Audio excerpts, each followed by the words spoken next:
안녕하세요. 사연에 빠지다의 DJ 민영입니다. 오늘도 두 가지 사연 준비되어 있어요. 끝까지 함께 해주시고요. 구독과 좋아요 버튼도 눌러주세요. 그럼 오늘의 사연 함께 시작해 볼게요. 안녕하십니까. 저는 이제 칠순을 코앞에 두고 있는 이제 인생의 노년기에 접어든 여성입니다. 평생 장사를 하며 밥 벌어먹고 살아왔습니다. 그러다 지금으로부터 약 10여 년 전 모든 속세와의 인연을 끊고 낯선 곳으로 들어갈 때까지만 하더라도 제가 이 나이까지 살아 숨쉬리라고는 생각조차 하지 못했죠. 참 사람 죽고 사는 일이 뜻대로 되는 게 아닌가 봅니다. 누군가는 그리 간절히 살기를 원해도 목숨 부여잡기가 제 맘 같지 않고 세상 저버리고 싶었던 아픔에도 제가 이 나이까지 꾸역꾸역 세월을 먹어가며 살아가고 있는 걸 보니 말입니다.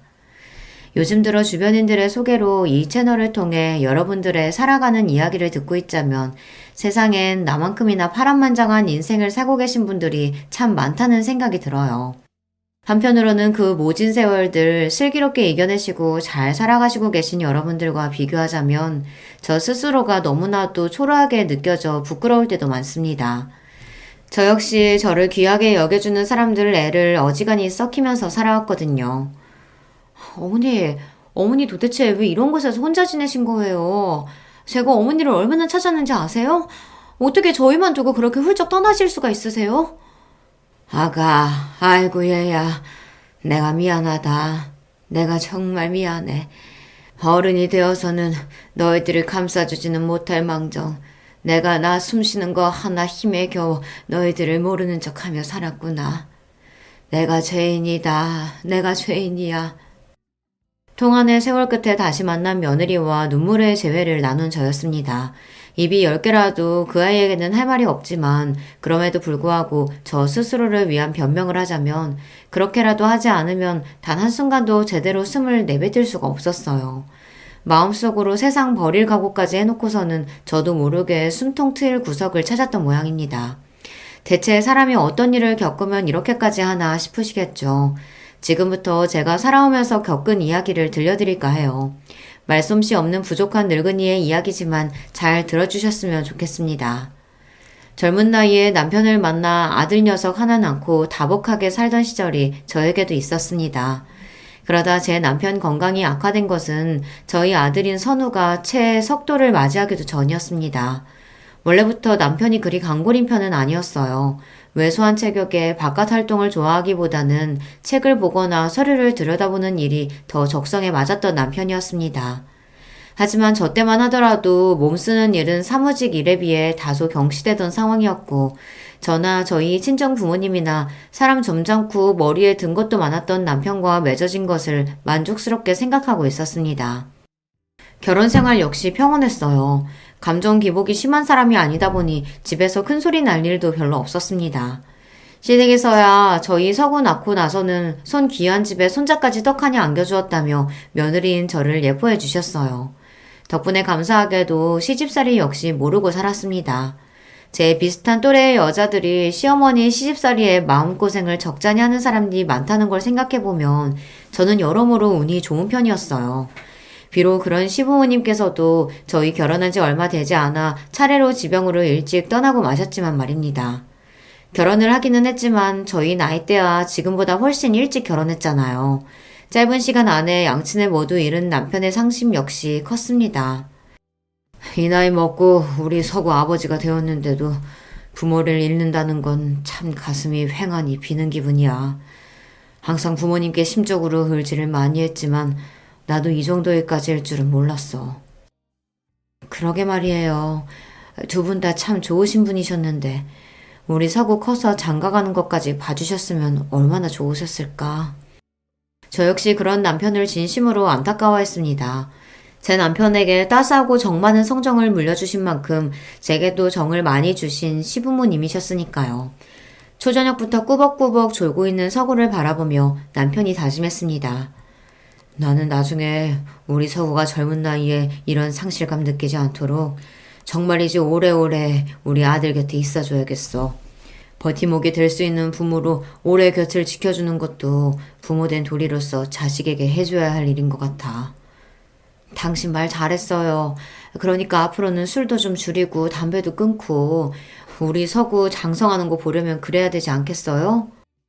애주가까지는 아니더라도 식사 때마다 반주를 곁들이기 즐기는 남편에게 은근한 눈총을 주던 저였기에 남편 말에 반색을 했습니다. 어찌되었든 남편 곁에 오래 머물러 주려고 마음먹은 남편이었으니 제 마음 역시 흡족할 수밖에 없었죠. 하지만 사람의 수명이라는 것이 어디 제 마음대로 되는 일이랍니까? 아무리 자기 자신의 것이라지만 인간의 생로병사만큼은 자기 스스로도 어쩔 수 없는 세상 이치인 법이죠. 가슴이 아팠다는 것은 남편에게는 그 시기가 너무 이르게 찾아왔다는 겁니다. 여보, 당신 괜찮아? 세상에 낯빛 좀 봐. 대낮에 남편 직장으로부터 걸려온 전화에 불이 나게 달려간 병원에서 남편 낯빛을 보고 그만 심장이 쿵 떨어지는 것 같았습니다. 남편의 병명은 급성 심근경색이었어요. 지금이야 병원도 잘 되어 있고 심장 관련 질환도 미리 대비하면 충분히 관리할 수 있지만 당시로서는 남편처럼 이른 나이에 심장병이 오는 경우가 많지는 않았습니다. 저희 부부 입장에서는 청천벽력과도 같은 소식이 아닐 수 없었어요. 괜찮아, 여보. 창백하게 질린 낯빛으로도 놀란 저부터 달래는 남편이었으나 남편이 자리를 털고 일어나는 일은 결코 벌어지지 않았습니다. 그렇게 남편의 투병 생활이 시작되었죠. 내가 당신 애를 너무 먹인다. 남편이 돼서 아내한테 을지가 되어주지 못할 망정 이렇게 짐이 되니 내가 정말 미안해 여보. 도대체 무슨 소리라는 거야. 부부끼리 그런 말이 어딨어. 그런 말 할 시간에 더 힘내서 밥이라도 한술 더 뜨고 나랑 살살 산책도 다니고, 응? 정말이지 혼신의 힘을 다해 간병에 제 모든 열의를 쏟았습니다만 남편의 병세는 좋아질 기색을 보이지 않았어요. 슬슬 말문이 트여가고 있던 저희 아들 서구의 기억 속에 남아있는 아버지 모습은 항상 병상에 드러누워 있는 모습이었습니다. 서구야, 아버지가 건강하지 못해서 함께 놀아주지도 못하고 미안해. 우리 아들. 아니에요. 괜찮아요. 제 아버지가 어떤 심정으로 그 말을 하는지 이해하기에 아들은 너무 아직 어렸습니다. 그럼에도 순하게 대답하는 모양새가 저희 아버지 판박이었어요. 그런 부자의 모습을 바라보면서 마음 한켠이 시큰해졌습니다. 남편과 이별할 시간이 가까워졌음을 본능적으로 깨달을 수 있었어요. 그렇게 아들이 5살을 겨우 넘겼을 때 남편은 세상을 떠나고 말았습니다. 벌써 오랜 시간 이별을 준비해온 저희 부부였으나 막상 남편이 떠나고 나니 그런 준비는 제게 전혀 마음의 위로가 되지 못했어요. 비록 부모님들 주선으로 만나 결혼한 남편이었지만 진심으로 남편을 사랑했습니다. 남편은 좋은 사람이었고 무엇보다 제게 목숨보다 귀한 아들 서구를 준 은인이었으니까요. 그런 사람이 이 젊은 나이에 내도록 고통스러워하다 결국 세상을 등졌다고 생각하니 마음이 천갈래 만갈래로 찢어지는 듯 했습니다. 정말이지 제 곁에 저희 서구가 없었더라면 그때 제가 어떻게 되었을지 제 스스로도 장담을 하지 못하겠어요. 남편이 이 세상에 없는 사람이 되어도 그래서 더는 살고 싶지 않은 마음에도 불구하고 때가 되면 자식 새끼 입에 밥 물려줘야 하고 해지면 잠 재워야 했어요. 엄밀한 그런 거였습니다. 나 힘들다고 내 자식까지 내놓을 순 없는 노릇이었어요. 그나마 다행이었던 건 시부모님이나 남편이나 저희 모자에게 남겨준 재산이 적은 편은 아니었다는 겁니다. 물론 그 돈으로 저희 모자가 평생 놀고 먹을 정도까지는 아니었지만 적어도 우리 서구 잘 키울 수 있도록 기반을 다지는 데에는 부족함이 없는 액수였어요. 이제는 제법 종알종알 말이 많아져 어린이 티가 나는 아들 녀석을 친정에다 맡기고 제 가게를 꾸리기 시작한 것 또한 그 무렵이었습니다. 남편을 떠나보내고 제가 처음 시작한 일은 바로 만두 가게였습니다. 제가 저녁적부터 만두는 기똥차게 잘 빚었거든요. 저희 친정어머니께서도 만두만큼은 내가 네 솜씨 못 따라간다고 하시며 극찬해 주셨던 만두였습니다. 저 역시 다른 건 몰라도 만두는 자신 있었어요. 가게 시작하기 전에도 제 만두 맛보신 지인분들이 서구 엄마 만두 장사하면 대박 날 거라고 엄지손가락을 치켜 올려주시곤 했으니까요.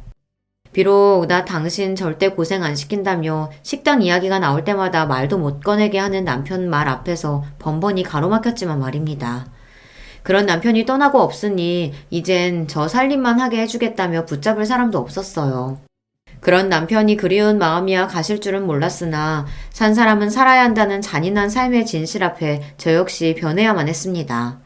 만두 맛도 맛이었지만 젊은 나이에 외아들 하나 남기고 세상 떠난 남편과 그리 남편 보내고 홀로 남은 저를 가엾게 여겨주신 지인분들께서 주변에 열심히 영업을 해주시는 덕분에 만두 가게 장사는 제법 잘 되었습니다. 처음에는 가게 규모도 작고 어찌되었든 저 혼자 으쌰으쌰 끓여가던 만두 가게 손님이 늘어나면서 저 혼자로는 도저히 감당되지 않을 지경이 될 정도로 말이죠. 그렇게 만두 가게 연지 채 3년도 되지 않아 제 밑에 직원들까지 두게 되면서 만두 가게를 증축해 이전하게 되었어요. 당초 만두 가게를 시작할 때 제 예상보다도 더 큰 성과였습니다. 그러는 와중에도 아들 녀석은 무럭무럭 자라났어요. 비록 어린 나이에 아버지를 잃기는 했지만 저 장사하는 동안 사랑으로 아이를 돌봐주신 저희 친정부모님 덕분에 구김살 하나 없이 자란 명랑한 아이였습니다. 저야 장사로 늘 바쁘니 아이 깨기 전에 나갔다가 깜깜한 밤 아이가 잠든 모습을 겨우 보고 쓰러져 잠드는 경우가 많았죠. 저 녀석 잘 키우겠다고 하는 고생인데 막상 자식 새끼 크는 것도 제대로 못 보고 이 귀한 시절 지나가고 있다고 생각하자 가끔은 허무한 마음이 들 때도 있었습니다. 하지만 아무리 저희 가게가 형편이 좋고 도와주시는 어른들까지 계셔 다른 아이 혼자 키우는 어머님들에 비해 상황이 좋다고는 해도 여자 혼자 아이 키우는 게 쉬운 일이 아닌 건 변함없었습니다. 가끔 혼자서 이 모든 것을 건사해야 한다는 버거움에 힘겨워 베개에 얼굴을 콱 묻고 숨죽여 우는 일도 적지 않았습니다. 그럴 때마다 잠든 아들 녀석 얼굴 한 번 더 보면서 정신 똑바로 차려야지 하고 마음을 다잡았죠. 그런 엄미 마음고생이나마 적게 하라고 그랬던 건지 아들 녀석은 사고 한 번 치지 않고 착하고 성실하게 자라주었어요. 시키지 않아도 공부도 곧잘 했어요. 여러모로 제 아버지를 참 많이 닮은 아이였습니다. 그게 참 뿌듯하기도 하면서 한편으로는 걱정스러운 마음도 있었어요. 제 남편이 워낙 젊은 나이에 세상을 떴잖아요. 저희 친정부모님께서 갖고의 노력으로 아이 튼튼하게 키우려고 온갖 좋은 것들 먹이고 신경을 쓰셨기에 아이가 약한 것까지는 아니지만 그렇다고 아주 튼튼한 편도 아니었어요. 왜 조부모가 그리 신경을 써도 철마다 감기 한 번씩은 꼭 앓고 지나갔습니다. 그럴 때마다 병든 닭마냥 꾸벅꾸벅 졸고 있는 아들 녀석 모습을 보고 있자면 이 녀석도 어디 약한 곳이라도 있으면 어쩌나 하는 노파심에 불안한 마음이 있었어요. 자라보고 놀란 가슴 소뚜껑 보고도 놀란다고 하잖아요. 그런데 병으로 일찍 남편 보낸 어미의 심정이니 오죽했겠습니까? 그래서 어릴 적부터 몸에 좋다는 보약이며 건강식들 거르지 않고 열심히 챙겨 먹였어요. 그게 효과를 봤는지 고등학교 졸업할 무렵에는 제법 생기 있는 청년의 외향을 가지게 된 아들이었습니다. 저리 아들 잘 챙겨 먹이며 어엿한 청년으로 성장시켜준 고마운 제 만두가게 역시 여전히 잘 꾸려나가고 있었습니다. 그 사이에 가게 규모는 더욱 커져서 이제 분점도 여러 생겼어요. 전국적인 규모로 커진 것까지는 아니었습니다만 그래도 저희 지역에서는 저희 만두가게 이름을 대면 대부분 할 정도로 인지도가 높아졌습니다. 자식 새끼 잘 키워보겠다고 시작한 만두가게 덕분에 여러 분점을 거느린 사장님 소리까지 듣게 된 거죠. 저한테는 참 고마운 만두가게였습니다. 바빠서 여서 크는 동안 신경도 많이 써주지 못하고 내도록 만두가게에 매달려 있는 엄마이니 서운할 수도 있었건만 단 한 번도 제게 그런 티를 내지 않은 아들이었습니다. 심지어 주말에는 짬을 내서 찾아와 제 엄마 돕겠다고 만두가게에서 일손을 거들기까지 했어요. 공부하느라 바쁜데 주말이라도 좀 쉬어야지 뭐 한다고 또 나왔어. 그러는 엄마는 휴일도 없이 일하면서 나야 여기서 일하면 엄마 얼굴도 오래 보고 맛있는 만두도 얻어먹고 좋죠 뭐.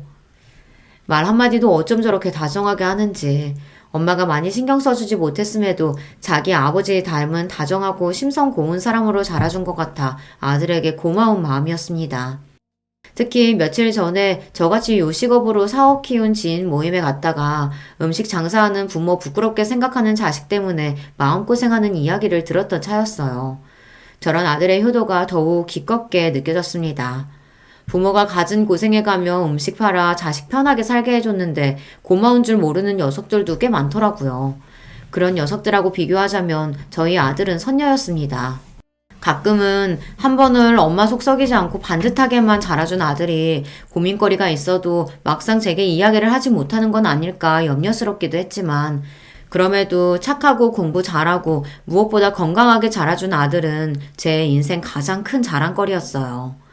녀석이 우수한 성적으로 대학에 갔을 때도 요즘 젊은이들이 그렇듯이 각고의 노력 끝에 좋은 직장에 취업을 했을 때도 마찬가지였습니다.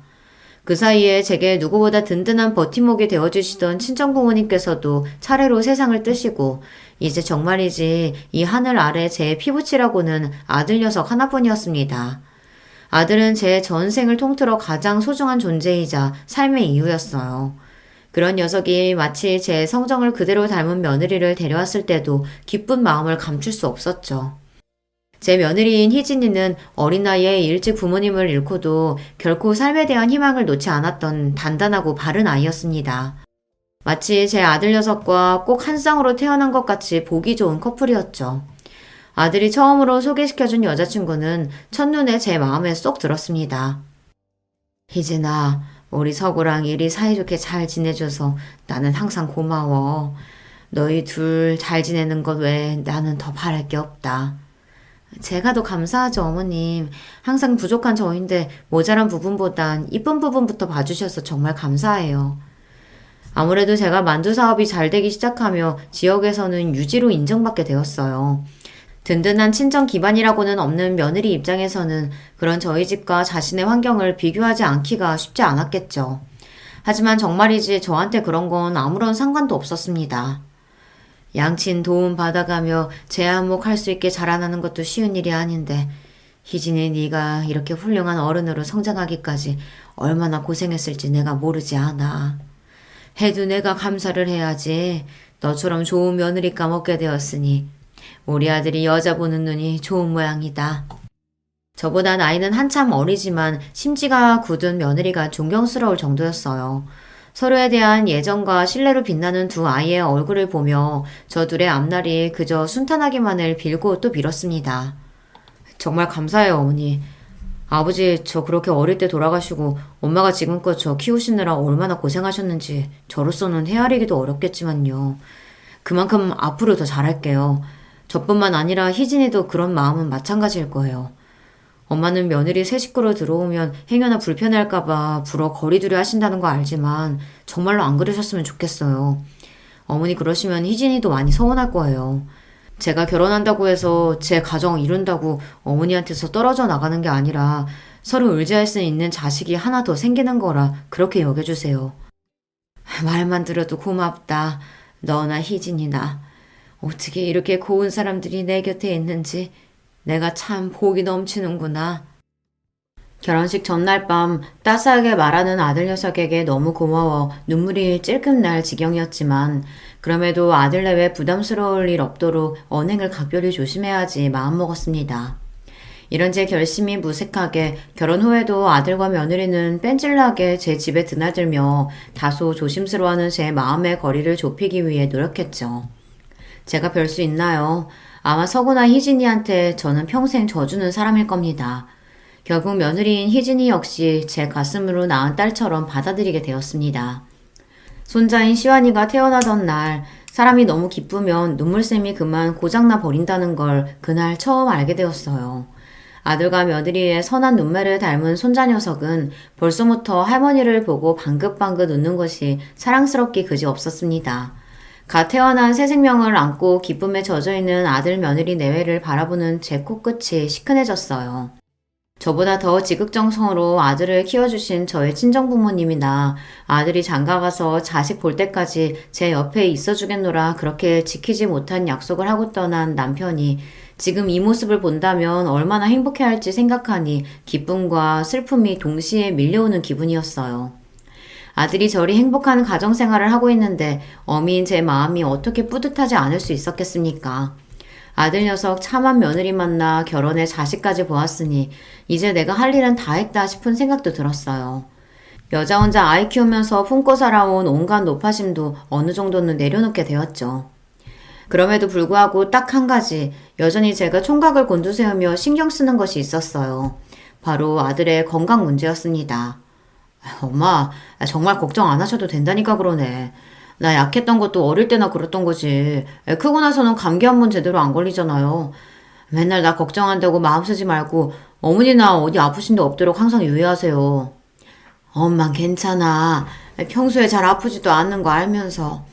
지금이야 이렇게 장성해서 가장이 되었다지만 그래도 내 눈에는 너 어릴 때 앓던 게 선해서 그런지 엄마가 자꾸 쓸데없이 걱정을 하게 되네. 정말 그러실 필요 없다고 해도 그러네.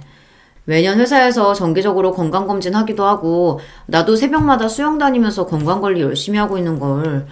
우리 시안이 대학 보내고 장가 가는 거 보려면 나도 관리 열심히 해야지. 운동 거르지 않고 하고 있으니까 걱정하지 마세요.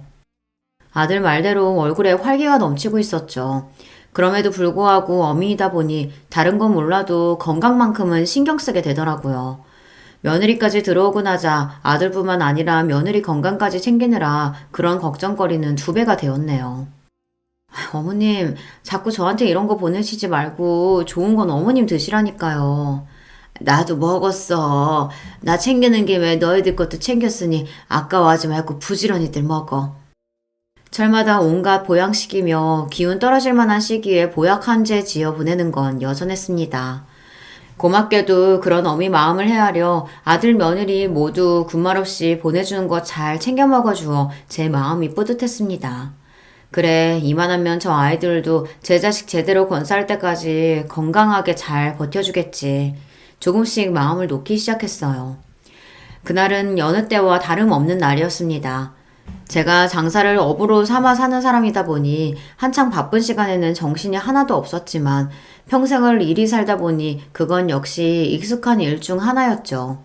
그렇게 가장 바쁜 일을 해결하고는 이제는 그 수가 더 늘어난 직원들에게 나머지 일을 맡기고 집으로 향하는 중이었습니다. 아직 직장에서 열심히 일할 시간인 아들에게 전화가 왔어요. 그래 서구야. 너 이 시간에 웬일이야? 아직 회사 아니야? 오늘은 일이 좀 일찍 마쳐서요. 오랜만에 우리 엄마 목소리도 듣고 싶고. 자주 저를 들여다보며 살뜰하게 저를 챙기던 아들 며느리가 회사 일이 바빠졌다며 제대로 얼굴을 보지 못한 지 벌써 보름 가까이 되어가고 있었어요. 저도 사는 게 바쁘다 보니 아들을 마지막으로 본 지가 벌써 이렇게 되었나 싶었습니다. 그러게 바쁘다고 얼굴도 제대로 못 보고 일이 살아서 될 일이 아닌데. 아들 저녁은 먹었어? 오랜만에 엄마가 저녁 해줄까? 그럴까? 오늘은 간만에 엄마가 해주는 밥 먹고 엄마 집에서 자고 갈까? 아유, 희진이 허락부터 받아야지. 그렇게 말하면서도 내심 오랜만에 제 집에서 자고 가겠다는 아들 말에 설레기 시작했습니다. 그 나이를 먹어서도 아들 말 한마디에 일이 기분이 최고로 좋아질 수 있다니 저도 참 고슴도치 엄마라는 생각이 들었어요. 그렇게 아들 좋아하는 창거리 하려고 바리바리 장을 봐서는 집으로 돌아갔습니다. 아들 녀석과 오랜만에 오붓하게 단둘이서 저녁도 해먹고 차도 마시고 참 좋은 저녁이었어요. 그저 오늘만 같았으면 싶었죠. 하지만 저도 엄마 아닙니까? 불어 아무렇지 않은 척하는 아들 얼굴에서 차마 하지 못할 말이 있다는 걸 기민하게 알아채버리고 말았습니다. 서구야, 엄마한테 할 말 있지? 제 말에 눈을 크게 뜬 아들이 잠시 말이 없었어요. 저녁 시간 내내 미소를 잃지 않던 아들의 입가가 서서히 일그러지기 시작했습니다. 떨리는 아들의 입꼬리와 순식간에 붉어진 눈시울을 보고 직감적으로 불안감이 온몸을 덮쳐왔어요. 제가 암이래요. 제발 그 어떤 경우에도 듣고 싶지 않았던 말이 제 아들의 입에서 튀어나왔어요.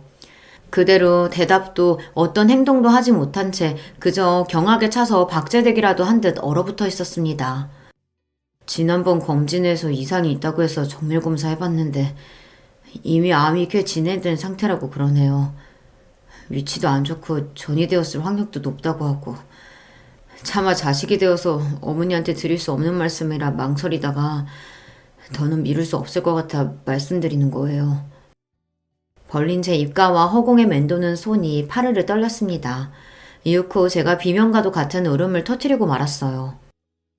서구야, 내 새끼, 내 아들, 왜 너한테 이런 병이? 어째서 너한테 이런 병이?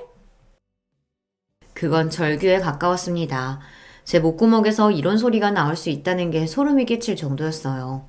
이런 사실을 알고 싶지는 않았습니다. 그런 저를 보며 서서히 얼굴을 일그러뜨리던 아들이 이윽고 눈물을 뚝뚝 떨어뜨리기 시작했습니다. 엄마, 죄송해요. 죄송해요, 어머니. 저 하나 보고 살아오신 엄마인데 그 모지 세월 고생하신 거 다 저 하나 보고 참아주신 건데 엄마한테 이런 불효 저질러서 정말 죄송해요. 엄마 죄송해요. 그러면서 마치 어린아이처럼 엉엉 울며 제게 사죄하는 아들이었어요. 그 모습을 보며 심장을 쥐어뜯기는 기분이었습니다. 아직 초등학교도 들어가지 못한 어린 자식의 나이도 젊은 제게 찾아온 악마 같은 병에 공포를 느끼고 있을 아들이었습니다. 그럼에도 불구하고 차마 제 어미 앞에서는 죽음에 대한 두려움을 티도 내지 못하고 그저 죄인처럼 제 앞에 고개를 숙이고 있었어요. 저는 누구인지도 모를 존재에게 저주를 퍼부었다, 애원을 했다. 도저히 제정신에 붙들고 있을 수가 없었습니다. 이런 병 줄 거면 저한테 주시지. 그 어떤 고통이라도 달게 받을 테니 내 새끼가 아니라 차라리 날 아프게 하시지. 제발, 제발 그 고통 제가 다 떠안게 해주세요. 제발. 그렇게 아들을 품에 얼싸안고 혹여 품에서 놓치기라도 할세라 안간힘을 주어 아들을 꼭 끌어안았습니다. 당장이라도 누군가 제 품에서 제 아들을 뺏어갈 것 같은 생각에 공포에 질려 있었어요. 치료받으면 돼. 요새 을술이 얼마나 좋은데 이 어미가 무슨 짓을 하서라도 너 잘못되지 않도록 뭐든 할 거야. 악마한테 영혼을 팔아서라도 너 살릴 거야. 그러니까 울지 마. 울지 마, 서구야. 그렇게 말하면서도 시시때때로 엄습하는 두려움에 잡아먹힐 것만 같았습니다. 자식을 잃을지도 모른다는 공포는 차마 형용할 수 없을 정도로 끔찍하고 잔혹한 것이었습니다. 제발 제게서 제 아들을 빼앗아가지 마시길 이 세상에 존재하는 모든 것에다 대고 빌고 또 빌었어요. 암 환자인 아들의 치료가 본격적으로 시작되었습니다. 역시 얼마나 많이 울었는지 토끼처럼 눈이 새빨개진 며느리였지만 어느 때보다도 굳건하고 담대한 표정을 짓고 있었습니다. 어미인 저보다도 훨씬 용감했던 며느리였어요. 그런 며느리 모습을 보니 저도 정신을 단단히 잡아야겠다는 마음을 굳게 먹었습니다. 항암 치료 중에서도 가장 큰 효과를 볼 수 있다는 건 추적 치료였으나 이미 전이 소견을 보인 아들한테는 할 수 없는 치료법이라고 하더라고요. 이미 최적의 치료 시기를 놓친 상태인 아들 때문에 하루하루 피가 바짝바짝 말라갔습니다. 평소에 건강관리에 소홀했던 아이도 아니고 정기적으로 검사를 했음에도 불구하고 사태가 이 지경까지 온 건 아들이 젊은 암 환자였다는 것도 한몫했습니다. 실제로 발병 시기도 얼마 되지 않은 걸로 추정되었어요.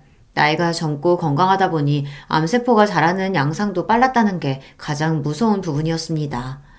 아들의 투병 사실을 알게 된 후로는 제게 더 이상 평온한 일상은 존재하지 않았어요.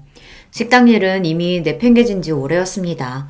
벌써 수십 년 경영을 해왔고 직원도 제법 두게 되어 어느 정도 체계가 생겨서 제가 잠시 일선에서 물러나 있다고 한들 당장 가게가 휘청거릴 일은 없었지만 마냥 그렇다 한들 아들 곁에 머물고자 하는 제 의지를 꺾을 수는 없었을 겁니다. 아들 곁에 붙어서 보내는 1분 1초의 시간이 그렇게 귀하고 값질 수가 없었습니다. 제 어미와 아내의 피가 마르는 듯한 극진한 간호에도 불구하고 깨어있는 시간이 점점 줄어드는 아들이었어요. 이제는 병색이 와연한 아들의 얼굴을 보니 차마 이 침통하고 억울한 마음을 어찌할 바가 없어 속이 문드러져 갔습니다. 점점 삶의 불씨가 꺼져가는 잠든 아들의 얼굴을 애같하게 매만지며 저는 빌고 또 빌었습니다. 제발 저한테서 이 아이 뺏어가지 마세요. 차라리 제 목숨을 드릴 테니 제게 모든 고통 다 몰아주시고 이 아이만큼은 살려주세요. 아직 보아야 할 것도 겪어야 할 것도 많은 아이인데 이렇게 보낼 순 없어요. 제발 제발 이 미천한 여자의 목숨을 대신 걷어가 주세요.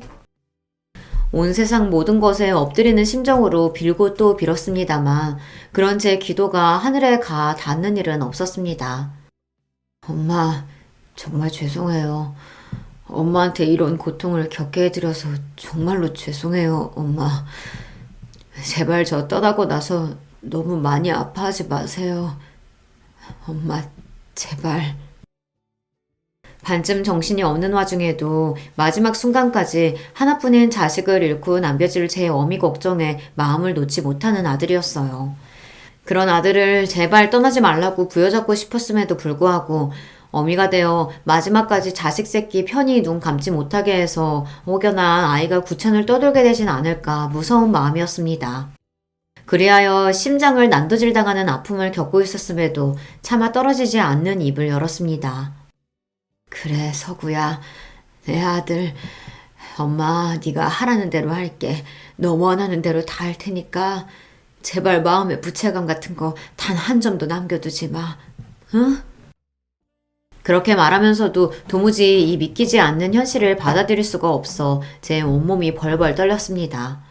조금 있으면 이 꺼질 것만 같은 숨소리조차 들을 수 없을 거라고 생각하니 벌써 제가 죽을 것만 같은 기분이었어요.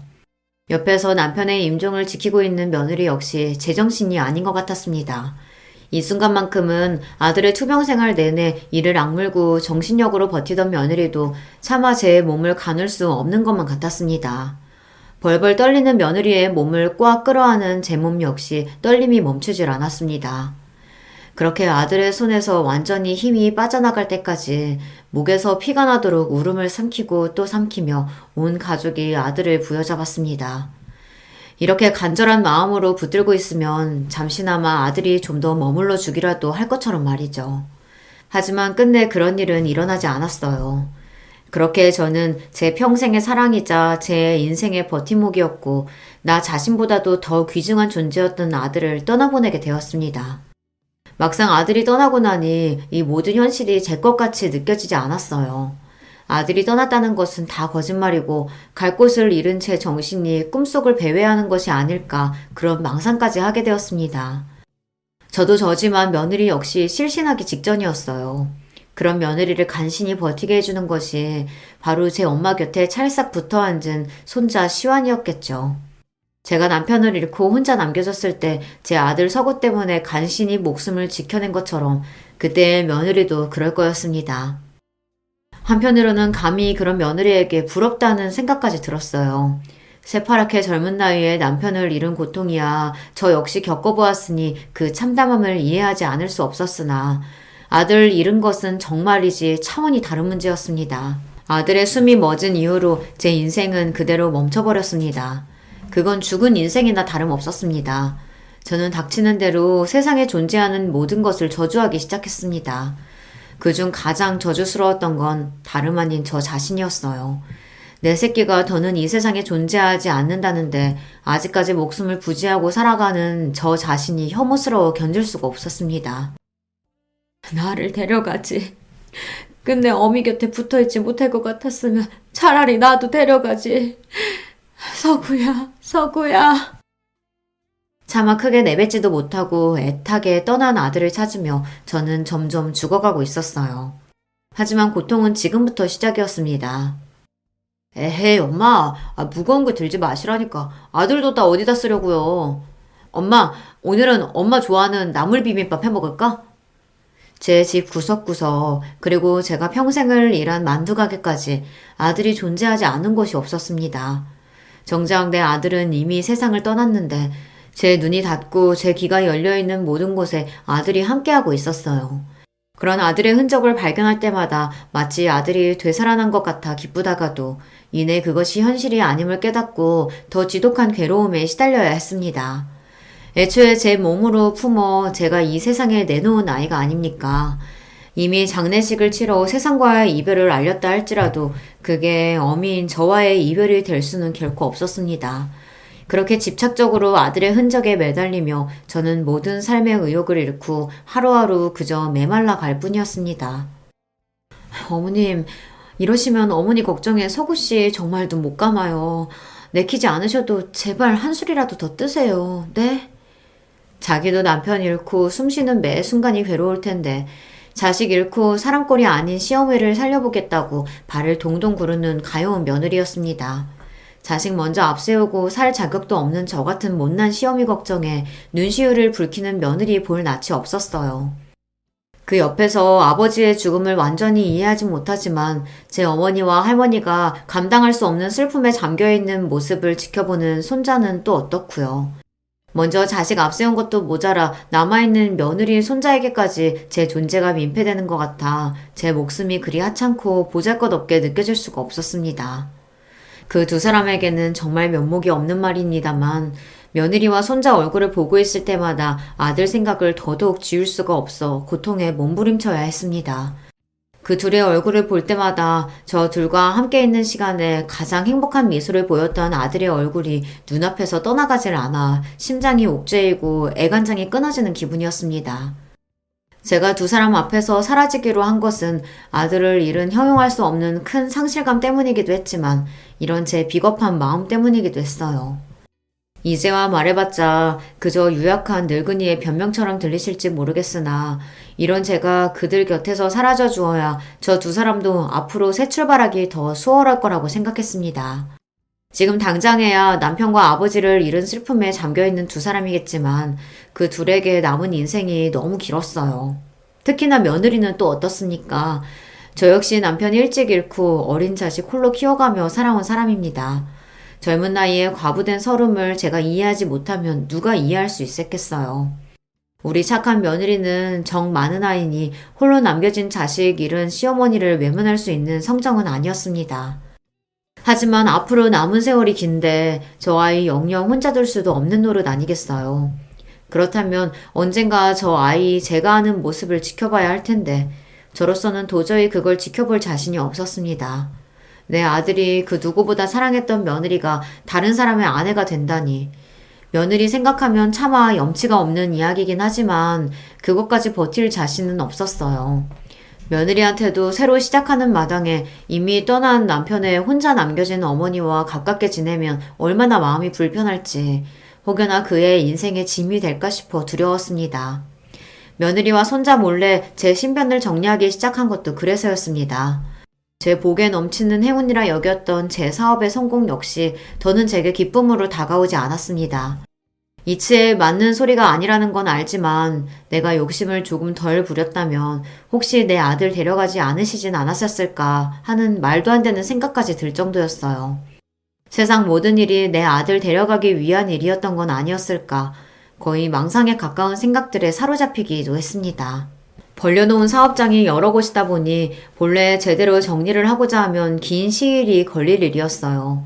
하지만 우리 서구 먼저 보내고 제가 얼마나 고통스러운 시간을 겪고 있는지 알고 계실 제 지인분들께서 두 팔 걷고 도와주신 덕분에 생각보다 정리를 수월하게 마칠 수 있었습니다.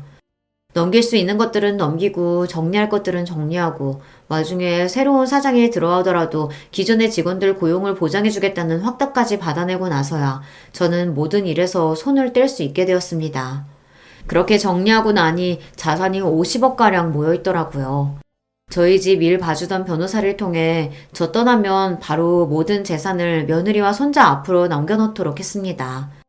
못난 시어미는 차마 이 버거운 현실을 던질 수 없어 너희들 앞에서 사라지지만 그럼에도 남겨준 이 재산이 그 아이들을 앞길에 조금이나마 고통을 덜어주기를 부디 내 사랑하는 며느리와 손자가 편히 살 수 있게 되기만을 바라고 또 바랬습니다. 그렇게 저는 며느리에게 한마디 마지막 인사조차 건네지 못한 채 그들 곁을 떠나고 말았습니다.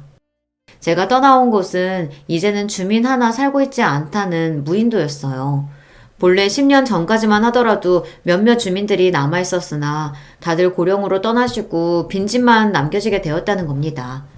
사실 제가 제대로 살고자 하는 마음이 있었더라면 제 귀한 며느리와 손자 남겨놓고 어떻게 그 먼 곳까지 갔겠습니까? 섬에 들어갈 때까지만 하더라도 저는 정말이지 딱 세상 버리고 싶은 마음뿐이었습니다. 나이도 있으신 분이 혹시 어디 편찮으시기라도 하면 어쩌시려고 저런 외진 섬으로 들어가세요. 그냥 바다 구경이나 왔다 생각하시고 한 바퀴 돌아보시고 나가시죠. 저를 섬까지 데려다 주신 선장님께서 걱정스러운 얼굴로 저를 바라보며 말씀하셨어요. 그 말을 듣자 그래도 저 섬에서 그냥 쓰러져 버리는 것도 나쁘지 않겠다는 생각이 들었습니다. 이제와 이 비루한 목숨 아까울 게 뭐라고 차마 스스로 끊지도 못하는 목숨 이대로 끊기면 우리 아들에게 닿을 수 있을까 생각했어요. 세상 모든 수심이란 수심은 다 떠하는 듯 얼굴꼴이 말이 아닌 나이든 여자가 무인도로 가자는데 그분도 걱정을 안 하실 수 없었겠죠. 하지만 그런 낯선 이의 친절을 감사한 마음으로 받아들일 마음의 여유조차 없는 저였습니다.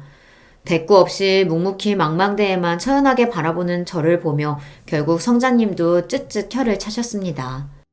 저를 무인도에 내려놓은 선장님도 이내 떠나고 마셨어요. 그래도 그분이 참 인정이 많으신 분이에요. 반쯤 정신이 나가 섬으로 들어갔는데 제가 무슨 섬에서 살만한 채비를 제대로 했겠습니까? 선장님이 제 집 옆에 슬그머니 내려놓고 간 박스 안에는 간단한 요깃거리부터 랜턴이나 작은 모종삽 같은 섬살이 필수품들은 물론 본인 연락처가 담긴 쪽지까지 담겨 있었습니다. 그때야 차마 염치가 없어 감사 인사도 전하지 못했지만 그 물건들로 처음 섬살이를 시작한 며칠 동안 간신히 연명한 저로서는 그분께 감사를 드리지 않을 수가 없습니다. 그렇게 제 섬생활이 시작되었어요. 처음 며칠은 끝도 없이 펼쳐진 바다가 한눈에 내려다 보이는 대청마루에 넋을 놓고 누워서는 해가 떴다 지고 또 해가 떴다 지는 것만 하염없이 바라보고 있었습니다. 곱기조차 끊고 그저 이 잔인한 시간이 지나가기만을, 끝날 거라면 차라리 한순간이라도 더 일찍 끝나기만을 바랬어요. 그렇게 며칠이 지났을까. 너무 오랫동안 먹은 게 없어서 배가죽이 아프다 못해 슬슬 감각이 없어지고 눈앞이 핑핑 돌기 시작했습니다. 그때 선장님이 주신 박스가 제 눈에 들어왔어요. 허겁지겁 박스를 열어 며칠 동안 씻지도 않은 손으로 정신없이 입에 빵 조각을 주워 넣으면서 저는 아들이 떠난 이후 가장 큰 소리로 온 세상이 떠내려갈 듯 통곡을 하기 시작했습니다.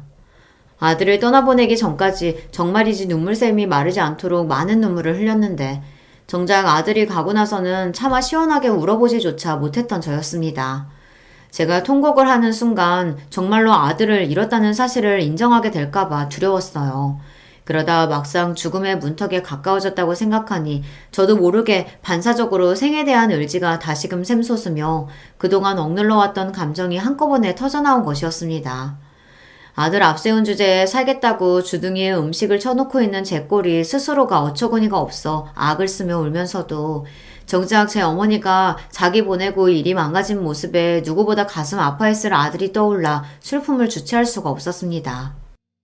온몸의 모든 물기가 다 빠져나가도록 시원하게 울어제끼고 나니 조금은 숨통이 트이는 것도 같았습니다. 그리고는 아들의 마지막 말이 다시금 떠올랐죠. 엄마, 제발 저 떠나고 나서 너무 많이 아파하지 마세요. 엄마, 제발.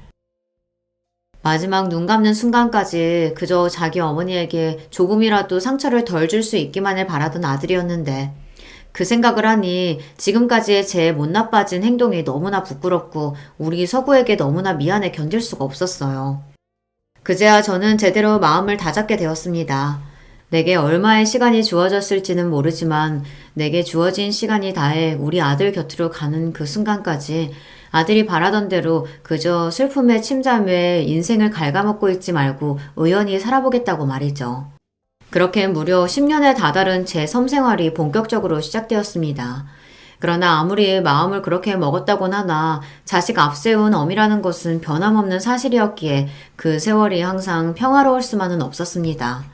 어느 날은 좀 살만하다가도 어떤 날은 또다시 창자가 끊어지는 듯한 극심한 고통과 아들에 대한 그리움에 정신을 놓아버릴 때도 있었어요. 그런 견딜 수 없는 날에는 차라리 슬픔에 온몸을 맡기고 제 감정을 인정하기로 했습니다. 그렇게 곧 죽을 것만 같은 시간이 끝나면 또다시 처음 섬에 왔을 때처럼 아들의 마지막 말을 떠올리며 다시금 마음을 다잡고 그러기를 수백 번, 수천 번을 반복했을 겁니다. 섬이라고는 평생 경험해 본 적도 없는 제가 그래도 굶어 죽지 않고 그 긴 시간 동안 지낼 수 있었던 건 역시 따스하고 인정 많은 사람들 덕분이겠죠. 처음 저를 섬에 데려다 주셨던 선장님도 가끔씩 저를 들여다봐 주셨습니다.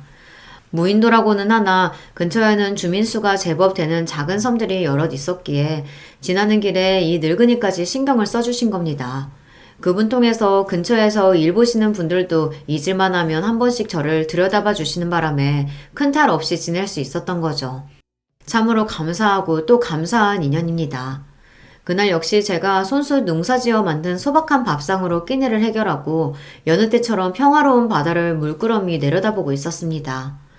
저쪽에 통통배가 들어오는 것이 보이기에 오랜만에 선장님이 저를 찾아주셨나 싶었습니다. 욕이라도 하셔야지 싶어 겨우내 말려두었던 꽃감을 2개 뽑아 접시에 받쳐들고는 터벅터벅 배 대는 곳까지 내려갔습니다. 낯익은 선장님 얼굴을 여상하게 바라보던 제가 그만 그 자리에 우뚝 멈춰서고 말았습니다. 서구, 우리 서구가 왜? 선장님 뒤에 우뚝 서 있는 청년은 분명히 우리 아들 서구였습니다.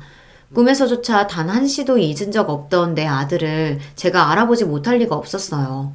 머리로는 그럴 리가 없다고 부정하면서도 심장은 당장이라도 입 밖으로 튀어나올 듯 요동치기 시작했습니다. 말도 안 돼. 이런 일은. 우리 아들 장례까지 치렀는데? 그렇게 반쯤 미친 사람처럼 중얼거리고 있는데 우리 서구 뒤에 튀어나오는 한 여인이 그제야 제 시야에 들어왔습니다. 어머니! 울부짖으며 제게 달려오는 그 여인은 다름 아닌 제 며느리 희진이었습니다. 10년 세월 동안 그의 눈가에도 주름이 잡혀 이제는 중년으로 들어선 모습이었으나 그럼에도 제가 그 애를 어떻게 못 알아볼 수 있겠어요. 갑작스럽게 나타난 그리워 마지 않던 이의 얼굴에 어쩔 바를 몰라하는 저를 며느리가 있는 힘껏 끌어안았습니다. 어머니, 어떻게 이렇게 사람 하나 없는 외딴 섬에 왜 이런 곳에 혼자 계신 거예요? 우리 시완이 두고 저를 두고 어떻게 이러실 수가 있어요, 어머니? 제가 도망이라도 갈까 싶었는지 늙은이 몸을 바스러지도록 끌어안은 며느리가 통곡을 하며 제게 원망을 쏟아냈습니다. 그렇게 끌어안긴 채로 아들이 있는 쪽을 바라보니 그제야 그 사람이 제대로 보이기 시작했어요. 분명 우리 서구와 쏙 닮은 얼굴이었으나 이제 보니 갓 20을 넘겼을까 싶은 앳된 모습이었습니다. 맞아요. 순간 제 아들로 착각할 정도로 제 아들을 쏙 빼다 닮은 제가 떠나있던 10년 동안 이제는 장성한 청년이 되어버린 제 손자 시완이었습니다. 역시 떠난 아들이 아니었음을 깨닫자 다시금 슬픔의 눈물이 흘렀습니다. 그러면서도 제가 사랑한 제 아들의 모습을 그대로 간직한 무려 10년 만에 만난 손자를 보자 샘솟는 사랑에 애틋한 마음이 넘쳐흐를 것만 같았습니다. 그렇게 며느리와 시간이 얼마나 흐른지도 모를 정도로 지난 세월의 회환과 그리움을 눈물로 쏟아내고서야 자초지정을 들을 수 있었어요. 어머니 사라지시고 제가 지금껏 전국에 수소문해보지 않은 곳이 없었어요. 차마 이 먼 무인도까지 들어오셨을 줄은 저 선장님 아니셨으면 영영 몰랐을 거예요. 애끓는 저희 사연을 곁에서 묵묵히 듣고 계시던 선장님이 말씀하셨어요. 네, 아주머니 보통 사연 지닌 분 아닐 거란 생각은 했지만 모진 세월 견디느라 참 고생 많으셨겠소. 이제 며느리 마음고생 그만 시키고 손자랑 며느리 따라 올라가세요. 그 말에 제가 고개를 푹 숙였습니다. 무려 10년입니다. 저 살겠다고 생떼 같은 손자와 며느리 내팽개치고 여기까지 도망친 주제에 이제와 무슨 염치로 저들을 따라간단 말입니까? 하지만 며느리는 단호했습니다. 어머니 모셔갈 거 아니었으면 애초에 어머니 찾을 생각도 안 했을 거예요. 미안한 게 있으시면 제 곁에서 갚으시고 저도 그동안 저희 두고 가신 서운한 마음 어머니한테 다 풀 거예요. 행여나 안 가시겠다는 말씀은 하실 생각도 마세요. 오랜만에 만나는 할머니라 어색해 쭈뼛대면서도 손자도 살포시 제 손을 잡으며 말했습니다. 할머니, 저랑 같이 살아요. 어릴 때 저 많이 예뻐해 주셨잖아요. 저도 할머니랑 같이 살고 싶어요. 네? 차마 염치가 없으면서도 제가 손자인 시완이 부탁을 거절할 수 있는 날은 결코 오지 않으리라는 걸 직감했습니다. 저 역시 이제는 떠난 우리 아들 서구가 남겨준 저 귀한 인연과 더는 떨어져 살고 싶지 않았습니다. 그렇게 저는 장장 10여 년의 섬생활을 마치고 며느리와 손자 손에 이끌려 다시금 아들과 함께했던 그곳으로 돌아가게 되었습니다. 돌아간 그곳에는 여전히 아들의 흔적으로 넘쳐났어요. 하지만 이제 그것이 꼭 가슴을 찢는 아픔으로 느껴지지만은 않았습니다. 그곳은 제 아들과 제가 소중한 추억을 쌓은 공간이자 제 아들이 가장 사랑한 아내와 아들과 행복한 시간을 보낸 고마운 곳이니까요. 그렇게 사랑하는 손자와 며느리와 함께 가끔은 행복하게 가끔은 시린 마음으로 아들을 추억하며 살아가고 있어요. 우리 아이 부디 편히 지내고 있기를 기원하며 이야기를 마치고자 합니다. 들어주신 여러분 모두 감사드립니다. 안녕하세요. 나이 먹을 대로 먹은 여자의 살아온 지난 이야기가 얼마나 대단하겠는가마는 부디 귀 기울여 들여주시면 감사할게요. 저는 결혼을 하자마자 시집살이를 호되게 당한 여자였어요. 시댁은 꽤 산다고 볼 수 있는 집안이었고 반면에 친정은 구질구질하리만치 못 살았습니다. 저보다 6살 많았던 그 남자가 저를 무척이나 마음에 들어했고 집안의 반대에도 불구하고 결혼을 강행시켰습니다. 시댁 식구들 중에서 특히 시어머니께서 저를 마음에 안 들어 하셨는데요. 며느리 된 입장에서는 가장 어려운 상대가 시어머니이기에 하필 저는 잘못 걸린 것이었죠. 저를 들들 볶으셨고 못살게 구셨어요. 인간은 적응의 동물이라는 표현처럼 저는 그 생활에 점차 무뎌져 갔습니다. 가슴속에는 서러움 가득한 피멍이 들었지만 적어도 겉으로는 내색을 하지 않고 시어머니께서 뭐라고 하시든 네 하고 말 정도의 의연함을 갖추게 되었죠. 살다 보면 사라지는 게 결혼 생활이라고 여겼어요. 단 하나의 커다란 문제에 직면하기 전까지는 그랬네요. 가장 힘든 문제, 그것은 바로 제가 아들을 낳지 못했다는 것입니다. 저는 딸만 하나 낳았거든요. 낳는다는 게 기껏 꼴랑 딸년 하나 낳아놓고서 몸 아프다고 오만유세 지랄을 다 떨더니 그 이후로는 임신도 안 하고 자빠졌네. 그래가지고 대관절 어느 세월에 우리 집 아내 대를 이을 떡두꺼비 아들을 낳을 거야? 뭐 이딴 게을러 빠진 것이 다 있어? 제가 둘째를 임신 못하는 상황을 두고 게을러 빠졌다고 욕을 하신 시어머니. 지금 생각하면 그 지독한 압박감과 스트레스 때문에 임신이 계속 안 되었던 거라고 판단이 됩니다. 하지만 그때는 그런 걸 재고 따져볼 여유 따위가 없었네요.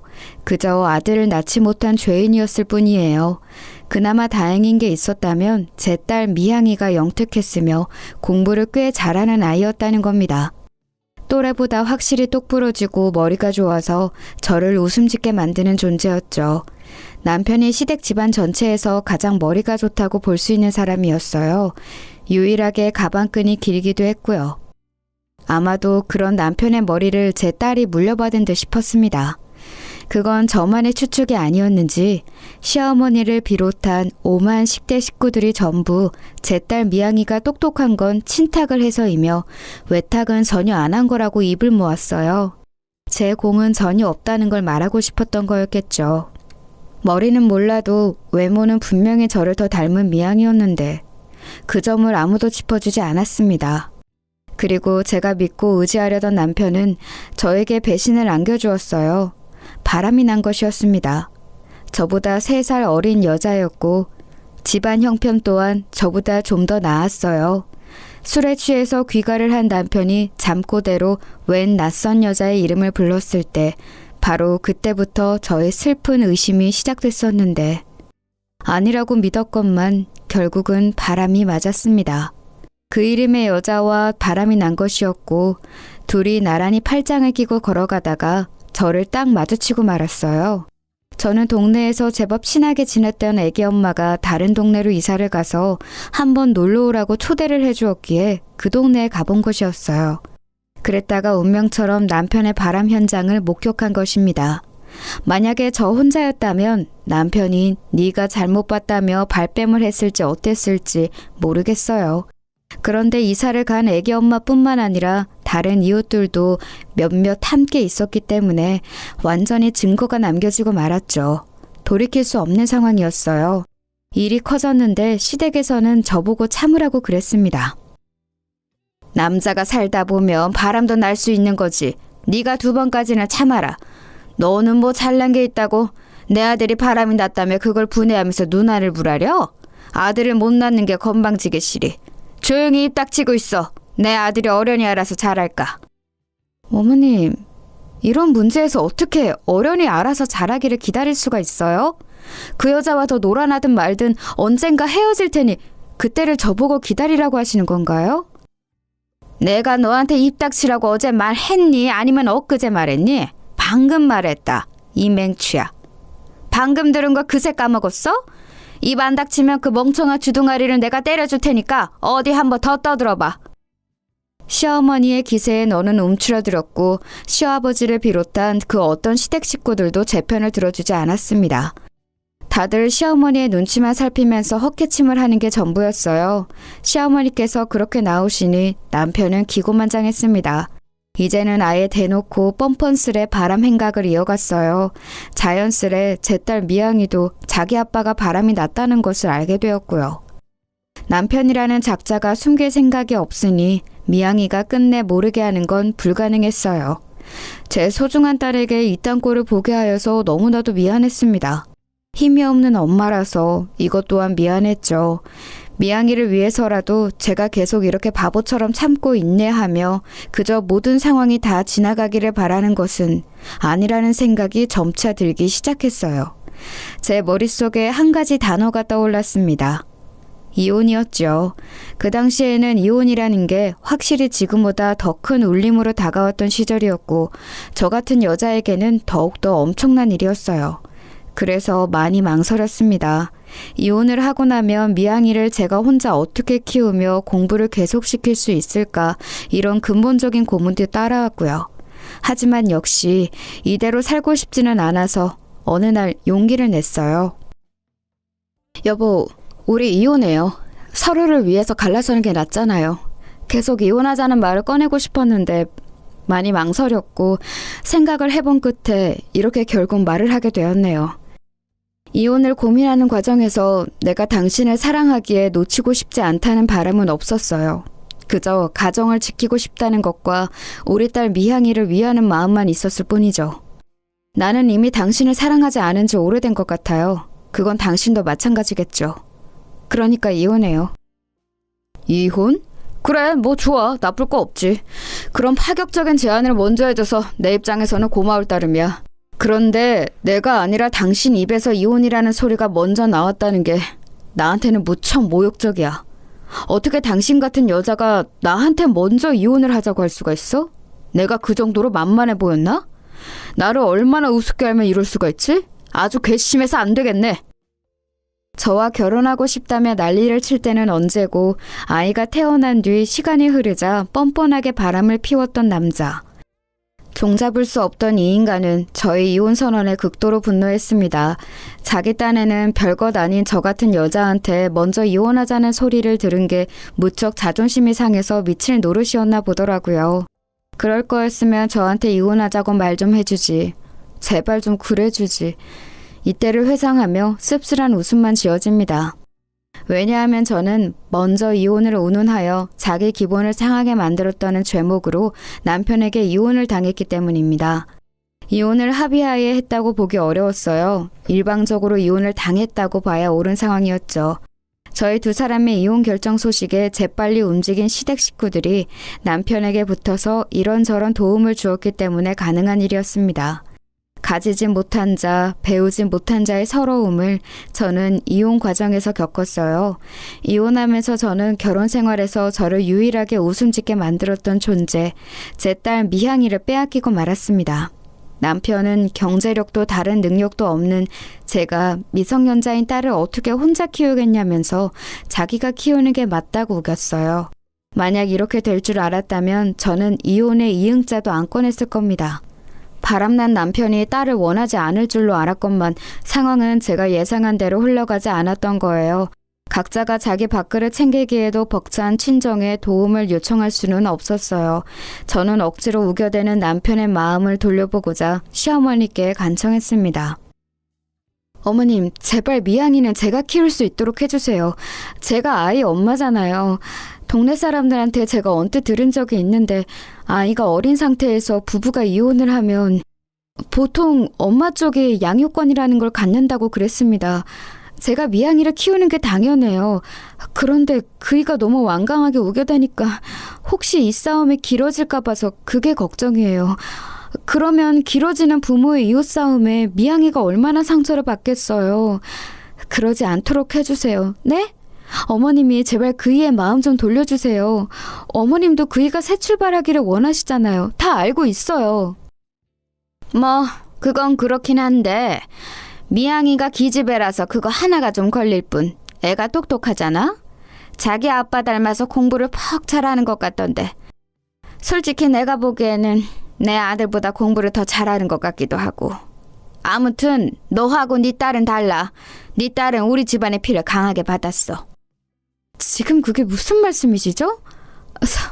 설마 미양이를 제가 키우는 것을 어머님도 반대를 하시겠다는 그건 아니시죠?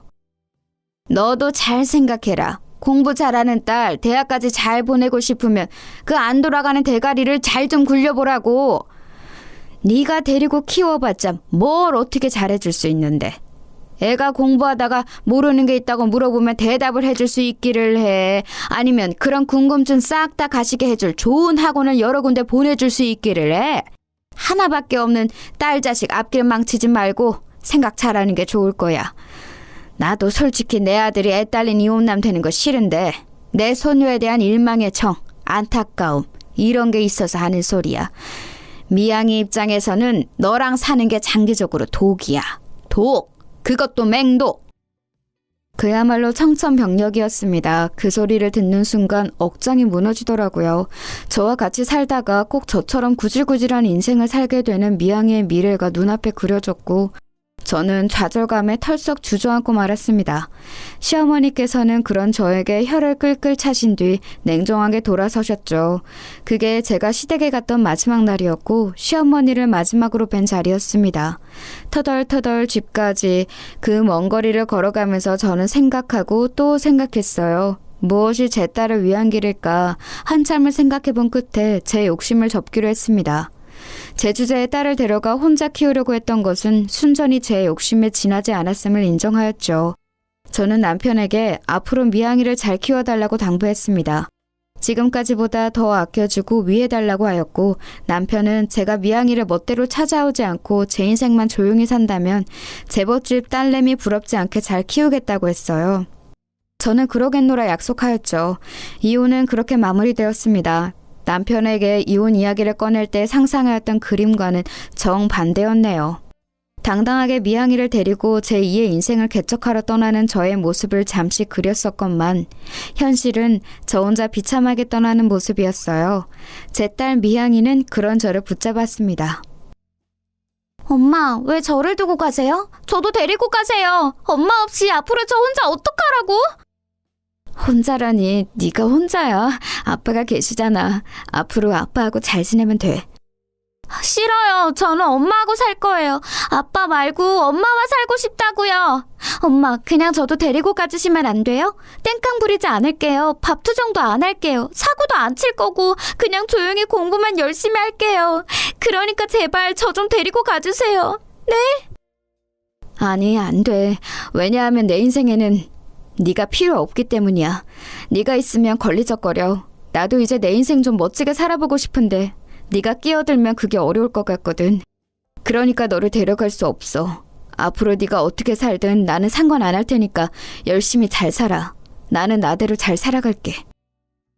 엄마, 제가 혹시 엄마한테 잘못한 거라도 있었어요? 죄송해요. 다시는 안 그럴 테니까 용서해 주세요. 저 두고 가지 마세요. 엄마! 미양이가 울면서 외쳤지만 저는 냉정하게 돌아섰습니다. 저를 잡는 손길도 떼어냈고요. 그리고 집에서 한참 멀어지고 나서야 길바닥에 주저앉아 머리가 깨질 것처럼 아파올 때까지 울었습니다. 지나가던 사람들이 놀라서 저에게 다가왔다가 제가 가슴을 치면서 울자 안 됐다는 말들을 하면서 물러갔지요. 누가 보든 뭐라고 하든 상관이 없었어요. 지금 이 순간 제가 세상에서 가장 못난 엄마가 되었다는 사실만이 남아서 제 가슴을 후벼 파고 있었습니다. 저는 분명 제가 원할 때 미양이를 보지 못하고 살아갈 텐데 언제 어느 때에 다시 볼지 모르는 모녀 관계였고 남편은 금세 재혼을 할 사람이었으니 미양이에게는 계모가 생길 예정이었죠. 그러니 제가 최대한 아무렇지 않게 구는 것이 미양이를 위한 길이라고 생각했어요. 그래야 제가 없는 생활에 이를 악물고 적응하면서 살아갈 테니까요. 제가 미적지근하게 굴면 괜히 자기 아빠와 계모를 원망하면서 어긋날까봐 그게 걱정됐습니다. 미양이를 위해서 그렇게 행동을 한 것이었지만 너무 큰 상처를 줘버린 걸까봐 후회도 조금 됐었네요. 하나뿐인 자식에게 미움을 받아버렸다는 것 정도는 괜찮았어요. 이건 아무렇지 않았어요. 가족에게 미움받는 건 이미 남편과 시댁 식구들이 저에게 선사해준 바가 있었으니 익숙했죠. 다른 건 어찌되든 상관없으니까 내 딸 미양이만 건강하게 행복하게 자기 꿈을 멋지게 펼치면서 그렇게 살 수 있으면 좋겠다. 그러면 내가 여한이 없을 거야. 눈물을 훔치며 일어난 저는 반쯤은 의도치 않게 펼쳐진 제 인생의 이막을 향해 걸어나갔습니다. 저는 우선 시골에 사는 친정언니 집으로 갔어요. 거긴 형부의 고향이기도 했죠. 이혼당하고 자식까지 빼앗긴 저를 불쌍히 여긴 친정언니는 지난 세월 신경 못 써줘서 미안하다고 하며 저에게 거처를 마련해주고 싶어 했습니다.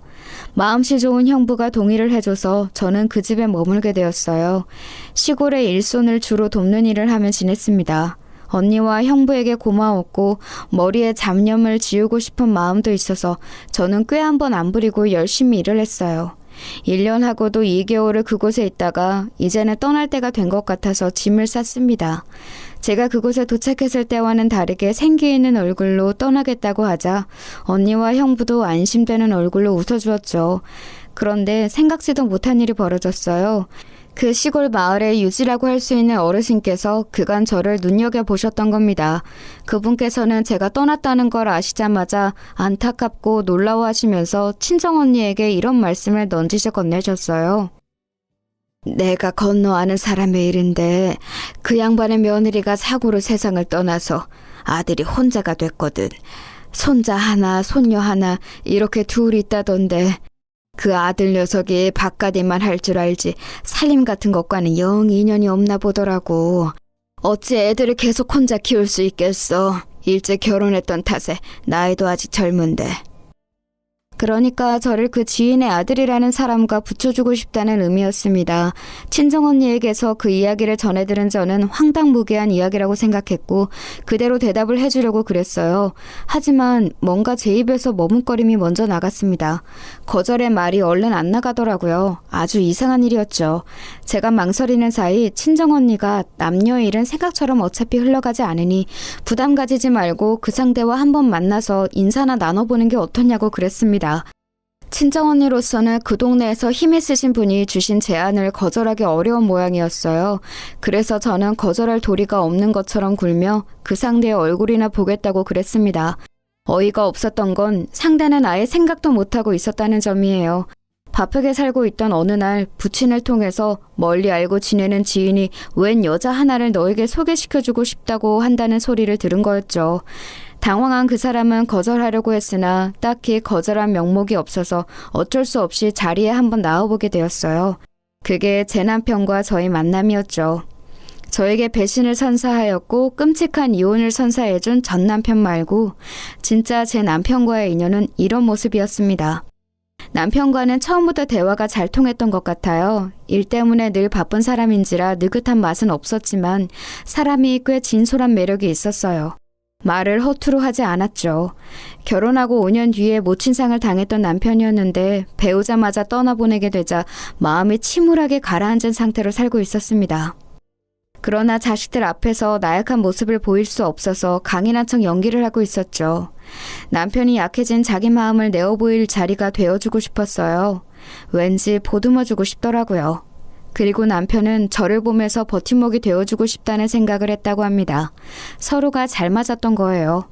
남편에게는 아들과 딸이 하나씩 있었기에 재혼을 하면서 저는 그 아이들의 엄마가 되었습니다. 당시에 아들이 중3, 딸이 중2였습니다. 한창 예민한 중학생 사춘기 시기였죠. 갑자기 하루아침에 등장한 계모의 존재를 쉽게 받아들여 줄 것 같지는 않았어요.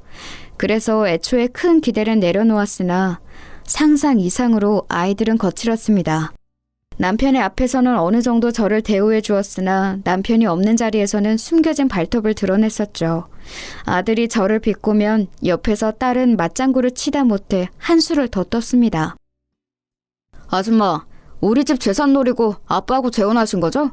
그런데 이걸 어쩌나? 생각만큼 우리 집에 그렇게 잘 살지는 않은데. 이거 완전히 개고생만 하다가 허탕치시겠는데요? 아줌마네 집은 엄청 못 살죠. 척이면 척이지. 식당에서 초라하게 열고 말았던 그 재혼식, 그것도 웃겼는데 아줌마네 가족들은 더 웃겼어요. 저는 중학교 애들이 이렇게 말을 악랄하게 하는 줄을 그때 처음 알았어요. 다 큰 성인들이 작정하고 남에게 상처를 주는 것에 비견될 정도로 대단하더군요. 다만 아직 미성년자 학생인 만큼 치기 어린 마음만 앞설 줄 알았어요. 그러니까 자기가 정확히 어떤 말을 하고 있는지 알지 못한 채 그저 되는 대로 떠드는 모습들이었습니다. 처음에는 애들의 거센 말투에 놀랐고 상처도 받았는데 시간이 지나면서 그런 모습들이 파악이 되니까 저도 나름의 여유가 생겼던 것 같아요. 남편이 걱정을 할까봐 굳이 그런 것들을 다 알리지 않았던 게 초반의 이유였다면 적응을 마치고 나자 제 선에서 애들을 상대하고 싶다는 생각이 들어서 남편에게 이런 것들을 다 말하지 않았습니다. 마음껏 비웃고고 저를 조롱하는데도 제가 의연하게 웃어 보이자 애들은 점차 주춤대기 시작했어요. 표정들을 보면 이게 아닌데 하는 생각들이 느껴졌죠. 제가 자기들의 말과 행동에 상처를 받고 겁을 집어먹기를 원하는 애들이었습니다. 명색의 어른인데 그 장단에 쉬이 맞춰줄 수는 없었네요. 하고 싶은 말은 다 했어? 그러면 이제 밥 먹어. 그러다가 국이 다 식겠다. 너희들이 좋아하는 감자 계란국 지난번보다 맛있게 해보려고 노력을 하기는 했는데 맛이 어때? 저번에는 건더기가 너무 자잘해서 별로였다고 했지? 오늘은 어때? 뭐야, 아무렇지 않은 척 하시면서 괜히 이런 틈을 타서 저희한테 친한 척 하지 마세요. 저희는 아줌마하고 친해지고 싶지 않으니까요. 그치, 오빠? 맞아요. 아줌마는 저희 남매와 친해지면 이득이겠지만 저희는 그렇지가 않거든요. 남일 좋은 일은 시켜주고 싶지가 않아요. 아줌마는 저희하고 피 한 방울 안 섞인 남이잖아요? 아, 그래? 알았어. 국이나 맛있게 먹고 밥이나 안 남기고 먹어준다면 좋겠다. 나는 너희에게 따로 바라는 건 없어. 그냥 잘 먹고 잘 자고 건강하게 자라주면 돼. 둘이 눈에 도끼를 품고 저에게 말을 쏘아댔지만 저는 차분하게 반응할 뿐이었죠. 그러자 애들은 약이 오른 듯 하면서도 저에게 더 공격할 거리를 찾지 못해서 입을 다물었습니다. 남편이 저에게 애들하고 친하게 지내라는 주문을 한 적은 없었어요. 그런 종류의 이야기를 대놓고 할 사람이 아니었죠. 하지만 저는 너무나도 당연하다면 당연하게 남편이 자기 자식들과 제가 잘 지내기를 바란다는 것을 눈치채고 있었습니다. 일을 마치고 집으로 돌아온 남편에게 애들 일과를 이야기해주면 안 그런 척 하면서도 무척 반색을 했으니까요. 애들이 비록 드센 편이었고 저에게 함부로 말을 하긴 했으나 자기 아빠 앞에서라도 저에게 고분고분한 척을 해주니 그것만으로도 우선은 감지덕지네였네요. 저는 애들이 무섭지 않았으니 시간이 약이라는 말처럼 계속 살다 보면 가까워질 거라고 여겼습니다.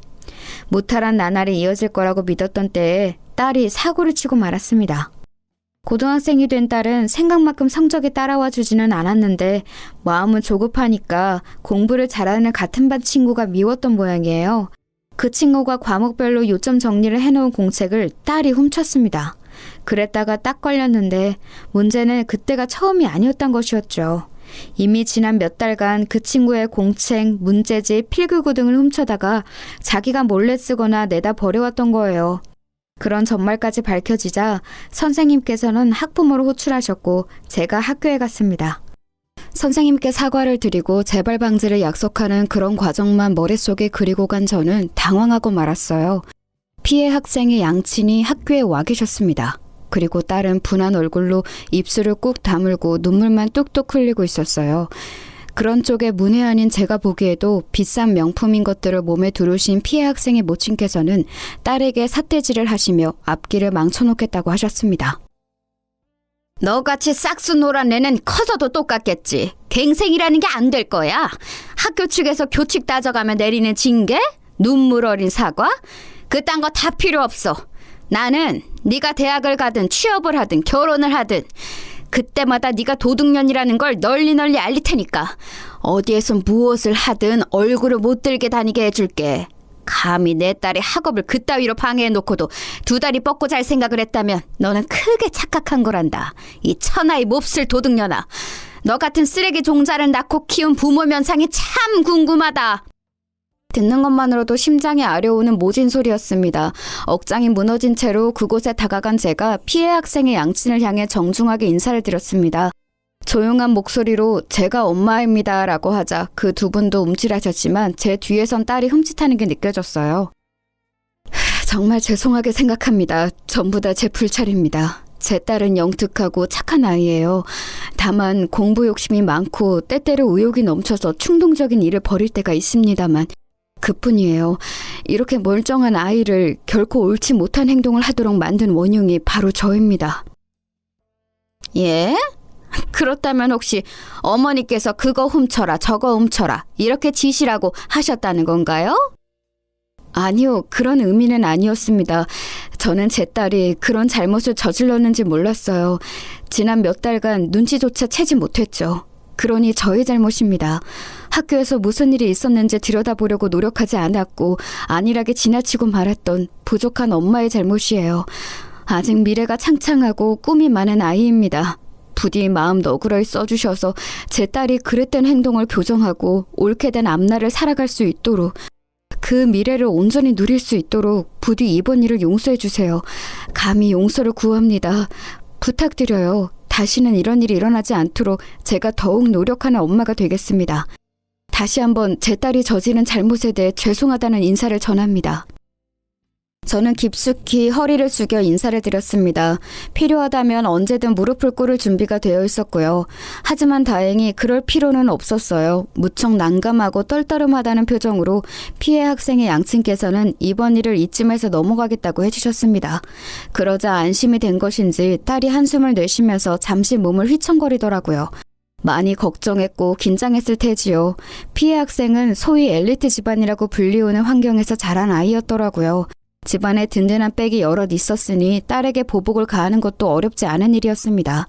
그런데 무사히 상황 정리가 된 거였어요.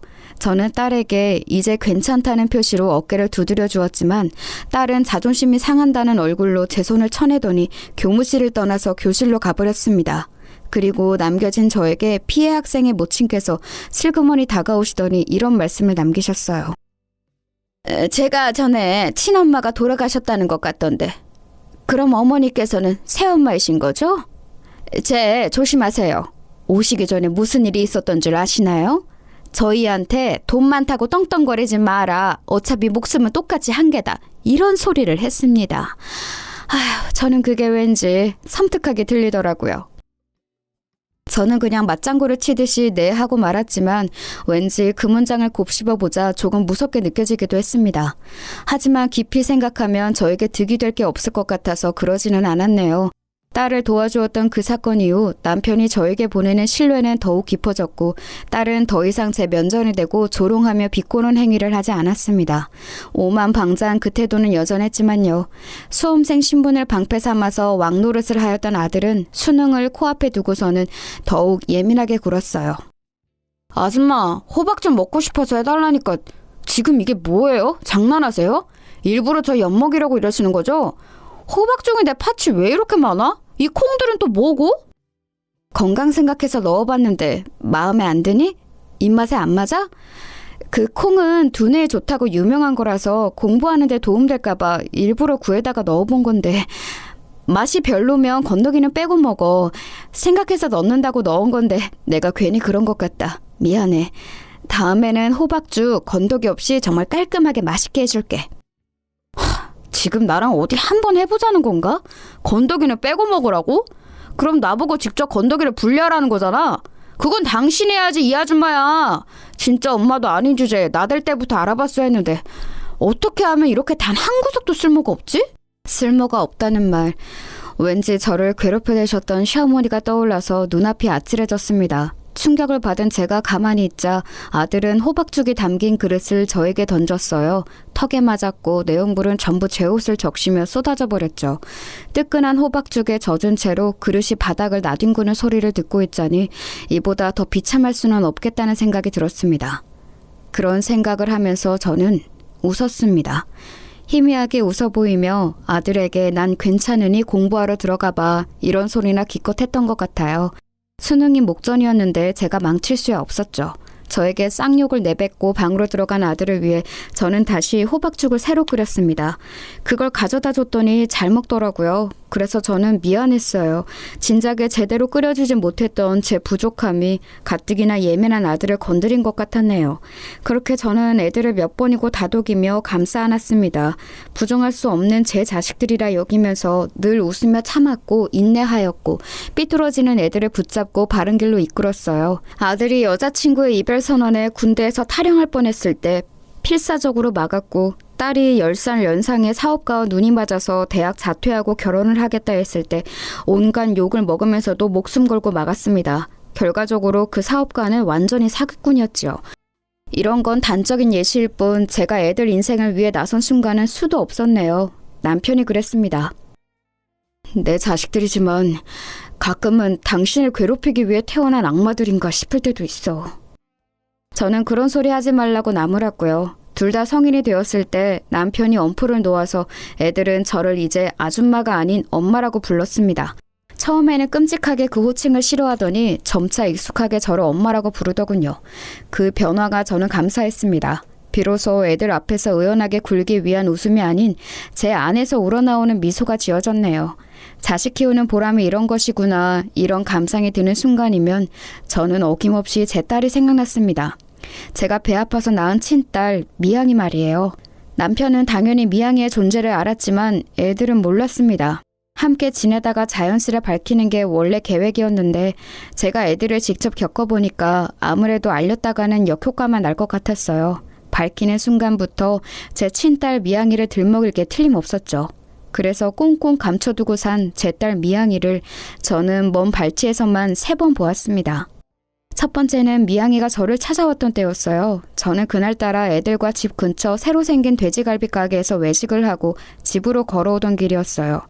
그런데 집 근처로 왔을 때 누가 저희 쪽을 빼꼼 쳐다보고 있었습니다. 목도리로 얼굴을 가리고요. 제가 그쪽을 보자 얼른 후다닥 도망을 가더군요. 그리고 이튿날 제가 깨달았던 거예요. 그 목도리 제가 옛날에 하고 다녔던 것이라는 사실을요. 그 사람은 바로 제 딸 미양이가 분명했습니다. 어떻게 주소를 알았는지 저를 용케 찾아온 미양이가 저도 너무 보고 싶어서 전 남편을 찾아갔어요. 그랬더니 전 남편과 재혼한 여자가 같이 있더군요. 둘 사이에서 태어난 어린 아들도 있었고요. 미양이, 우리나라 최고의 명문대 들어가서 지금 잘 지내고 있으니까 신경 끄고 네 인생이나 살아. 너를 찾아간 거 그게 뭐 어때서? 낳아준 친엄마니까 한 번쯤은 그냥 궁금했겠지. 그게 다야. 괜히 의미 부여하지 마. 그런데 언뜻 봐도 왜 이 집에 미양이 흔적이 없어? 대학 다니느라 자취하기 때문이라고 보기에는 아예 아무 흔적도 없는데? 내 눈은 못 속여. 미양이 지금 어디서 지내는 거야? 내 딸 만나게 해줘. 저는 눈이 뒤집혀서 전 남편에게 달려들었고 그러자 재혼한 여자가 저를 거칠게 떼어냈습니다. 저보고 구질구질하게 굴지 말고 꺼지라고 하더니 제 머리채를 잡고 현관 밖으로 끌어냈어요. 엉덩방아를 찧은 저에게 발길질까지 하려고 해서 저는 그걸 피하려다가 계단 아래로 굴렀습니다. 전 남편이 깜짝 놀라서 저에게 달려오려고 하다가 멈칫하고는 헛기침을 하더군요. 야, 너 우리 엄마 손에 죽고 싶은 거 아니라면 그냥 곱게 가라. 그게 네 신상의 이로운 길이야. 미양이는 제발 찾지 말고. 네가 없었기 때문에 잘 자라는 아이야. 저는 눈물을 훔치며 절뚝이는 다리로 집에 돌아왔어요. 제가 절뚝거리는 걸 보고도 TV를 보고 있던 아들은 하품을 크게 하며 부침개 해달라고 하였고 방에서 나온 딸은 내 큐빅 귀걸이 한 짝 못 봤냐고 물었습니다. 그게 다였어요. 그날 늦게 귀가한 남편이 제 다리를 보더니 화들짝 놀랐고 어쩌다 이랬냐고 괜찮냐고 난리법석을 피웠습니다. 저를 걱정해주는 반응에 고작 그것만으로도 울컥해서 저는 빨리 대답을 못했었죠. 제가 조용히 눈물을 흘리자 남편은 가만히 저를 안아주었습니다. 재혼으로 만난 이 남자에게서 늘 위로를 받았고 평안함을 느껴온 바였어요. 그랬기에 성격 포악한 애들을 인내하며 살아올 수 있었죠. 왜냐하면 이 남자의 자식들이니까요. 결코 포기하거나 저버릴 수 없었던 이유였어요. 그리고 세월이 흐르면서 저도 애들에게 인간적인 정이라는 게 들어보니 모양이었어요. 절뚝이며 걷는 저를 보고도 본체 만체 굴었던 애들이지만 전혀 밉지 않은 걸 보면 어찌됐든 제 자식이라는 게 느껴졌죠. 저는 그 이후로 제 친딸 미양이를 보고 싶어서 다니는 학교에 몰래 찾아갔습니다. 먼말치에서 미양이가 벤치에 앉아 음료수를 먹으며 책을 읽는 모습을 아주 한참이나 지켜보았어요. 미양이가 자리를 뜰 때까지 말이죠. 몇 달 뒤에는 도서관 앞 계단에서 친구와 이야기를 나누는 모습을 지켜봤고요. 학교는 드넓었고 제가 미양이가 듣는 강의를 아는 것도 아니었기에 무작정 찾아가는 도박을 한 것 치고는 그래도 흐뭇한 성과였네요. 미양이가 졸업한 이후로는 보러 갈 수가 없었고요. 결혼을 하게 된다면 그때는 왠지 저에게 연락이 올 것 같은데 과연 어떻게 반응을 해줘야 할지 저는 벌써부터 그런 고민을 하고 있었습니다. 그리고 예고 없는 비극이 저를 찾아왔어요. 고향 친구들과 오래간만에 만나서 낚시를 갔던 남편이 싸늘한 죽음이 되어 제 곁으로 돌아왔습니다. 물에 빠진 학생을 발견하자 구하려고 뛰어들었다가 그렇게 되었어요. 그 학생은 살았으나 남편은 영원히 잠들고 말았습니다. 저는 차갑게 식은 남편을 붙잡고 세상이 떠나갈 듯 울었습니다. 도대체 왜 이런 비극이 일어나야만 했는지 이해할 수 없었고 이해하고 싶지도 않았어요. 극심한 충격으로 저는 며칠간 말도 하지 못했습니다. 실어증을 잠시 앓은 거였죠. 그만큼 절망에 빠져있던 제 눈에 애들이 들어왔어요. 다 큰 어른이 되었지만 여전히 정신적으로 제 눈에는 미성숙해 보이는 애들. 어렸을 때 엄마를 잃었고 다 크고 나서는 아빠까지 잃게 된 애들. 그 애들은 제 자식들이었습니다. 제가 애들을 위해서라도 무력하게 주저앉아 있을 수는 없다는 생각이 들었어요. 크게 낙심해서 우울해져 있는 애들을 다독이기 시작했습니다. 하늘나라로 먼저 여행 간 아빠 보시기에 부끄럽지 않은 인생들을 살았으면 좋겠다며 그런 격려와 응원의 말을 끊임없이 해주었죠. 애들은 점차 기운을 차렸고 각자 취업도 했으며 결혼을 전제로 하는 진지한 연애들도 시작했습니다. 남편이 떠난 이후에 진작에 내놓았던 집은 급한 게 아니었으므로 가격을 낮추지 않았는데 꽤 오래 걸려서 매매가 되었어요. 집을 판 돈은 애들에게 공평히 반반씩 나누어 주었습니다. 둘 다 나가서 살고 있었기 때문에 생활하는 것에도 아주 큰 도움이 될 돈이었죠. 미래를 계획하기에도 안성맞춤이었고요. 다만 저에게 애들이 지나가는 말로나마 저는 제 몫을 챙기지 않아도 되냐고 물어보지 않는 게 살짝 서운했네요. 시간이 지나자 제가 먼저 연락하지 않으면 연락을 하지 않는 애들의 태도에도 왠지 섭섭함을 느꼈고요. 그러던 어느 날 저는 아주 오랜만에 건강검진을 받아보았다가 제가 암에 걸렸다는 사실을 알게 됐습니다. 그것도 말기였어요.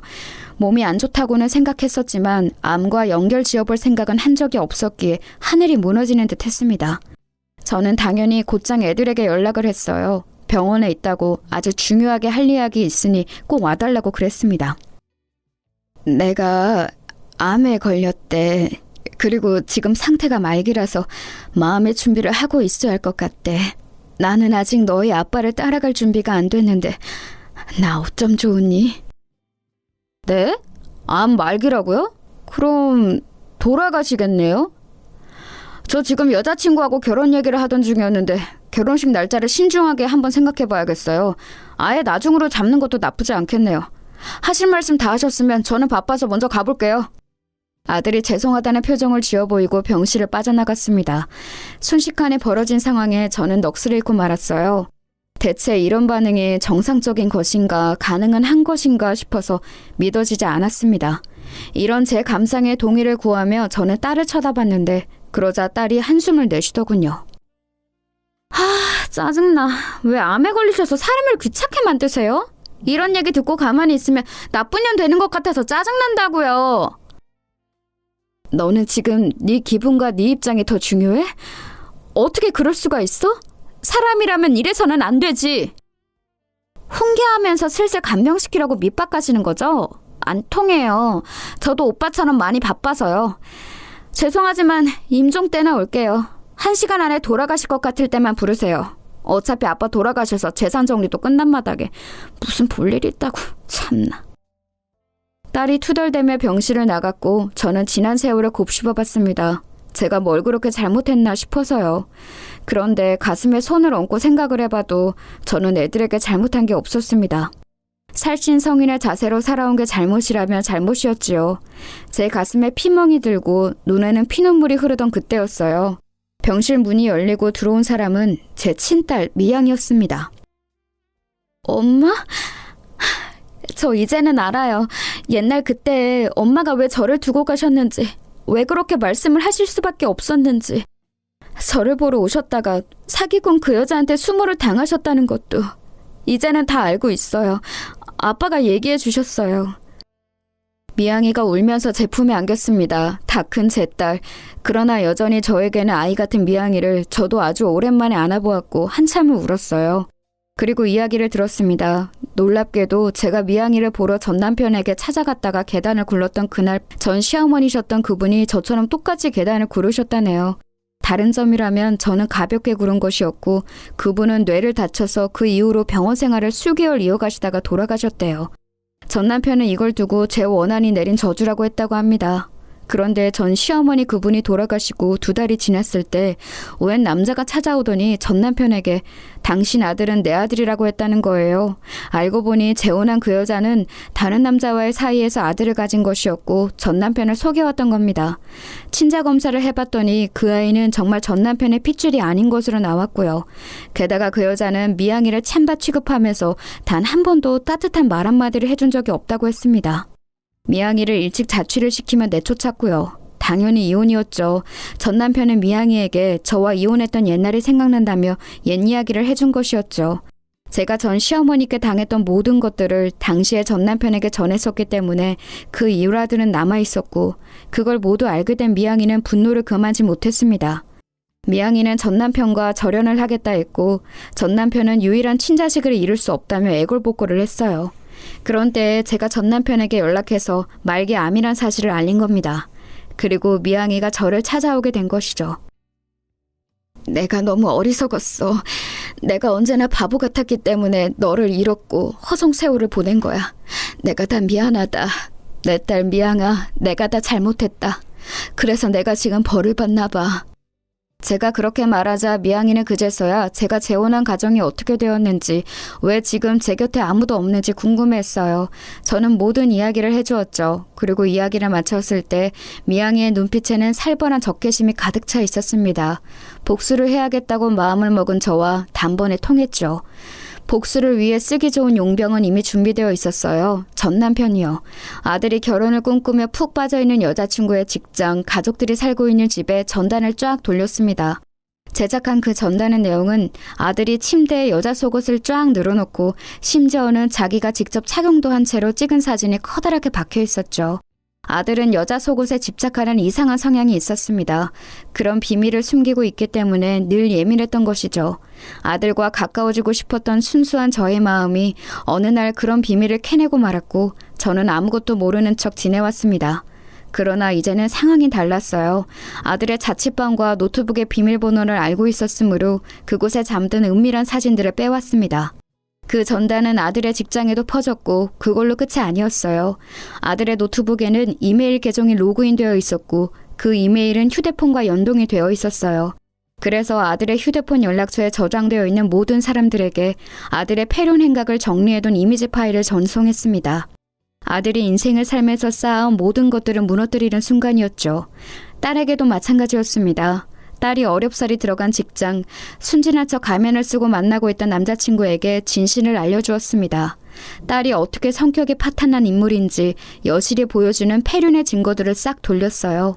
그리고 딸이 고등학교 때 반 친구를 상대로 상습적인 도둑질을 해서 걸렸던 사건의 자료까지 첨부했습니다. 오만방자하게 굴며 살아온 딸의 민낯이 만천하에 드러났어요. 일상이 완전히 붕괴된 두 사람은 범인을 색출했습니다. 당연히 저라고 생각했겠지만 전 남편이었죠. 전 남편은 벌금형을 받았어요. 배후에 제가 있다고 여긴 두 사람은 저에게 죽을 거면 곱게 죽지 왜 물귀신 작전을 쓰냐며 절규했습니다. 악에 바치다 못해서 둘 다 눈빛이 텅 비어있더라고요. 거의 실성한 것처럼 보이기도 했네요. 그러거나 말거나였습니다. 하늘에서 분명 제 남편은 저에게 잘했다고 말해줄 것 같았으므로 마음이 후련했으니까요.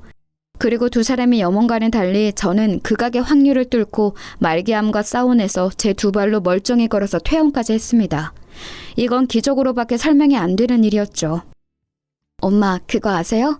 엄마가 이렇게 기적적으로 암을 물리치신 건 바로 제 덕분이에요. 제가 항상 기도했었거든요. 저는 좋은 대학 못 가도 되고 좋은 직장 못 들어가도 되니까 우리 엄마만 건강하고 행복하게 살게 해주세요. 이런 기도 맨날 똑같이 드렸었어요. 지금에 와서 그 기도가 들어졌나 봐요. 제 딸 미양이는 웃었는데 저는 울었습니다. 제가 그 옛날 미양이를 두고 떠나면서 속으로 했던 기도와 너무나도 흡사했기 때문이에요. 나는 조금 불행해져도 상관없으니 상대가 행복해지길 바라는 것. 이것이야말로 조건이 필요하지 않고 어떤 대가를 요구하지도 않는 진짜 사랑이라는 생각이 들었습니다. 제가 제 딸의 엄마이고 제 딸이 저의 딸이라는 그 자명한 사실이 너무나도 기쁜 순간이었습니다. 저는 그 이후로 미양이와 행복한 일상을 살아가기 시작했어요. 사실 중간에 한번 다시 몸이 안 좋아져서 절망적인 순간도 찾아왔었지만 다시 고비를 이겨내고 귀중한 일상을 살아가고 있습니다. 제가 아들, 딸로 여겼던 그 두 사람에게 진정한 복수가 될 것을 저는 쥐고 있었기 때문에 평안히 지낼 수 있었죠. 그건 바로 하늘나라로 여행을 간 남편이 남긴 재산이었어요. 자식들을 곱게 바라보지 않았던 남편은 진작 저에게 수차례에 걸쳐 재산을 넘겨주었습니다. 저에게 고마운 마음을 표시하고 싶어서라고도 했고, 만약에 자기한테 무슨 일이 생기더라도 제가 주도권을 쥐고 행동할 수 있길 바라는 뜻이라고도 했었어요. 남편이 단 한 번도 언급하거나 표를 낸 적이 없었던 재산이었기에 그 두 사람은 알지 못했습니다. 그래서 항상 우리 집은 생각보다 돈이 없다고 두 사람은 여겨왔었죠. 많이 돌고 돌아서 비로소 찾은 행복한 일상은 꿈꿔왔던 것보다도 더욱 달콤합니다.